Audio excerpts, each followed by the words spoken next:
వాతావరణంలో మునుపెన్నడూ లేని అల్లకల్లోలం సృష్టించేందుకు సూపర్ ఎల్నినో దూసుకొస్తోందా? రాష్ట్రాన్ని ఎప్పుడూ లేని కరువు ఆవహిస్తుందా అంటే అవుననే సంకేతాలు ఇస్తోంది వాతావరణ శాఖ. పసిఫిక్ మహాసముద్రంలో మొదలైన ఈ అలజడి భారతీయ రుతుపవనాల సాంప్రదాయ తీరును తారుమారు చేయబోతోందని ఐఎండీ హెచ్చరిస్తోంది. ఈ ఆందోళనల మధ్య కేంద్ర రాష్ట్ర ప్రభుత్వాలు అప్రమత్తమయ్యాయి. ఎల్నినోను ఎదుర్కొనేందుకు తక్కువ నీటితో పండే ప్రత్యామ్నాయ పంటల వైపు రైతులను మళ్లించేందుకు వ్యూహాలు రచిస్తున్నాయి.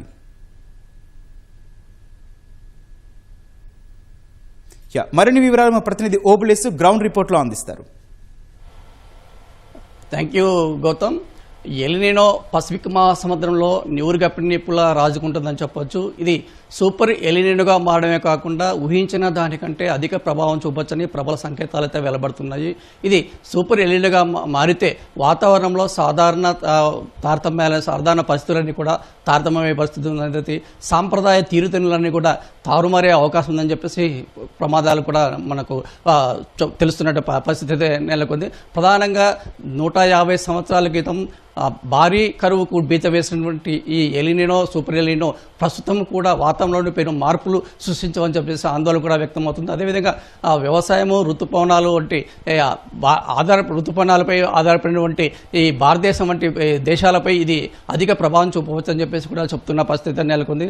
దాదాపుగా ఇది ప్రస్తుతం మనం చూసుకుంటే గత నెలలో పెరిగిన ఎండలు కావచ్చు, అదేవిధంగా ఋతుపవనాల రాకలో నెలకొన్న జాప్యం కావచ్చు ఈ పరిస్థితులకి అద్దం పడుతుందని చెప్పేసి, అదేవిధంగా కూడా ఒక ట్రేడ్ క్లైమేట్ అనే సంస్థతో పాటు ప్రపంచ వాతావరణ సంస్థ, భారత వాతావరణ సంస్థలు కూడా ఇదే విషయాన్ని కూడా వెల్లడిస్తున్నాయి. సాధారణంగా గత ఏడాది చూసుకుంటే మనం మే నెలలో విస్తారంగా కురిసిన వర్షాలు అయితే విస్తారంగా కురిసిన పరిస్థితి ఉంది. ప్రస్తుతం అధిక గాలుల తీవ్రత అధికంగా ఉన్నప్పటికీ కూడా వర్షాలు కురిసిన పరిస్థితి అంతంత మాత్రంగానే చెప్పవచ్చు.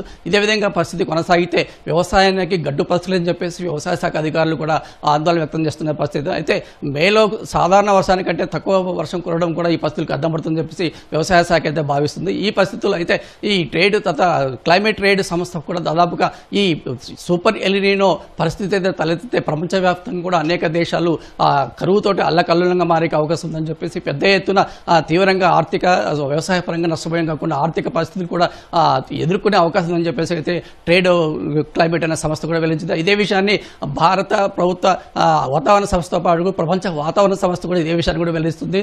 దాదాపుగా ప్రపంచంలో అన్ని దేశాలు కూడా ఈ సూపర్ ఎల్నినోకి ప్రభావితమయ్యే అవకాశం ఉందని చెప్పేసి చెప్తుంది. అయితే భారతదేశం కూడా దీనికి అధికంగా ప్రభావం అయ్యే వ్యవసాయ పరంగా కూడా అధిక నష్టాలు సంభవించే అవసరం ఉందని చెప్పేసి ప్రపంచ వాతావరణ సంస్థ చెప్తున్న పరిస్థితి. ముఖ్యంగా మధ్య భారతదేశం తూర్పు భారతదేశంలో కాకుండా మన భారతదేశంలో దక్షిణాది రాష్ట్రాల్లో కూడా తీవ్ర ప్రభావానికి లోయనే అవకాశం ఉందని చెప్పేసి ప్రపంచ వాతావరణ సంస్థతో పాటు భారత వాతావరణ సంస్థ చెప్తున్న పరిస్థితి నెలకొంది. అయితే ఈ విషయం మీద కూడా మరొక వాదన కూడా వినిపిస్తుంది. అయితే ఎల్నినో సూపర్ పరిస్థితి ఏర్పడిన ఎల్నినో అన్ని కూడా విజయవంతం కాలేదని చెప్పేసి భారత్లో దీని ప్రభావం చాలా తక్కువ అని చెప్పేసి కూడా ఒక వాదన అయితే శాస్త్రవేత్త అయితే వినిపిస్తున్న పరిస్థితి ఉంది. అయితే దాదాపుగా 17 సూపర్ ఎల్నినో యొక్క విశ్లేషిస్తే ఈ దాదాపుగా సాధారణ అతి సాధారణ తర్వాత లోటు వర్షపాతాలు మాత్రమే నమోదని చెప్పేసి అధిక వర్షాలు కూడా కురవడం జరిగిందని చెప్పేసి ఆ ప్రపంచ వాతావరణ సంస్థ కొన్ని గణాంకాలు అయితే చెప్తున్న పరిస్థితి నెలకొంది. ఏది అయినప్పటికీ కూడా ఇటు కేంద్ర రాష్ట్ర ప్రభుత్వాలు అయితే నైరుతి ఋతుపవనాలు తర్వాత ఖరీఫ్ సన్నద్ధత తర్వాత ఎల్నినో ప్రభావంపై అయితే ముందస్తు ప్రణాళికనైతే సిద్ధం చేయడం జరిగింది.